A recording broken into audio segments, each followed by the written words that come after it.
The European Defence Community, EDC, emerged from the Pleven Plan proposed in 1950 by René Pleven, the French Prime Minister, in response to the American call for the rearmament of West Germany. The intention was to form a pan-European defense force as an alternative to Germany's proposed accession to NATO, meant to harness its military potential in case of conflict with the Soviet bloc.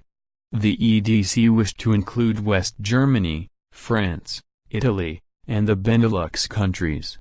Just as the Schuman Plan was designed to end the risk Germany having the economic power on its own to make war again, the Pleven Plan and EDC were meant to prevent the military possibility of Germany's making war again. A treaty was signed on May 27, 1952, but the plan never went into effect. Instead, Germany was admitted into NATO.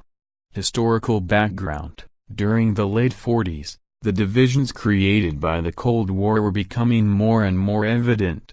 The United States looked with suspicion at the growing power of the USSR, and European states felt vulnerable, fearing a possible Soviet occupation.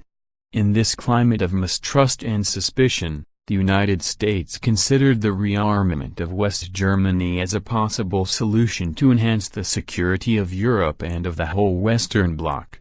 In September 1950, Dean Acheson proposed a new plan to the European states. The American Plan, called Package, sought to enhance NATO's defense structure, creating 12 West German divisions.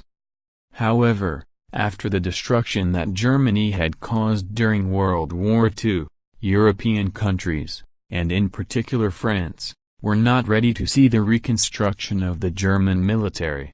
Finding themselves in the midst of the two superpowers, they looked at this situation as a possibility to enhance the integration process, trying to obviate the loss of military influence caused by the new bipolar order.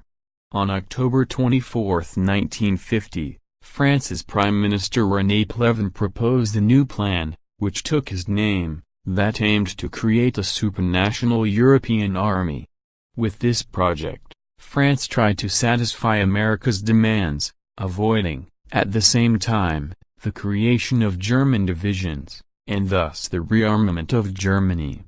Organization: although with some doubts and hesitation, the United States and the 6 members of the European Community approved the Pleven Plan. This led the way to the Paris Conference, launched in February 1951, where it was negotiated the structure of the supranational army. Among compromises and differences, on May 27, 1952, the 6 foreign ministers signed the Treaty of Paris establishing the European Defence Community, EDC. The EDC would have established a pan-European military, divided into national components. In this military, the French, Italian, Belgian, Dutch and Luxembourgish components would report to their national governments, whereas the West German component would report to the EDC. This was due to the fear of a return of German militarism. So it was desired that the German government would not have control over the German military. However, in the event of its rejection, it was agreed to let the West German government control its own military in any case, something which the treaty would not have provided. The EDC also provided for centralized military procurement. The EDC would have had a common budget, arms and institutions. Failure: the plan collapsed when it failed to obtain ratification in the French Parliament.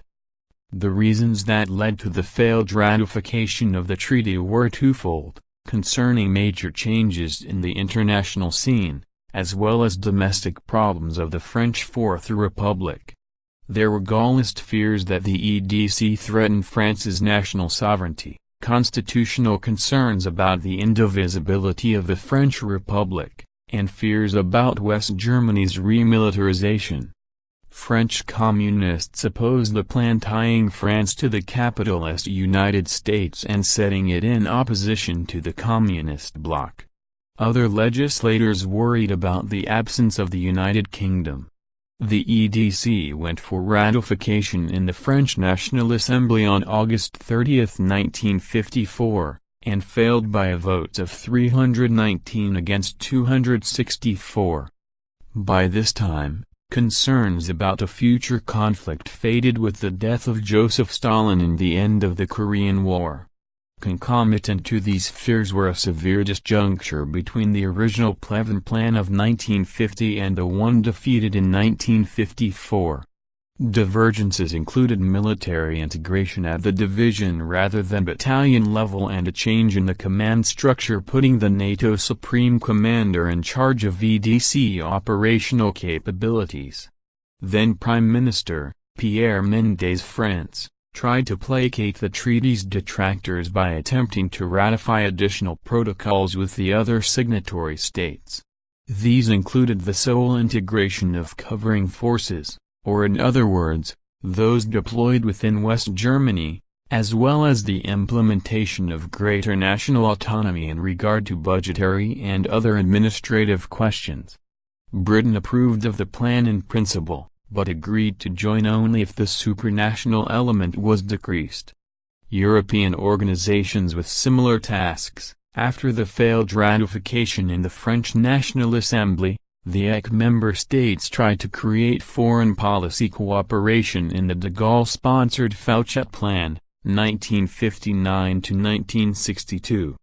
European foreign policy was finally established during the third attempt with European Political Cooperation, EPC, 1970. This became the predecessor of the Common Foreign and Security Policy. Today the European Union and NATO, and formerly also the Western European Union, all carry out some of the functions which was envisaged for the EDC, although none approach the degree of supranational military control that the EDC would have provided for.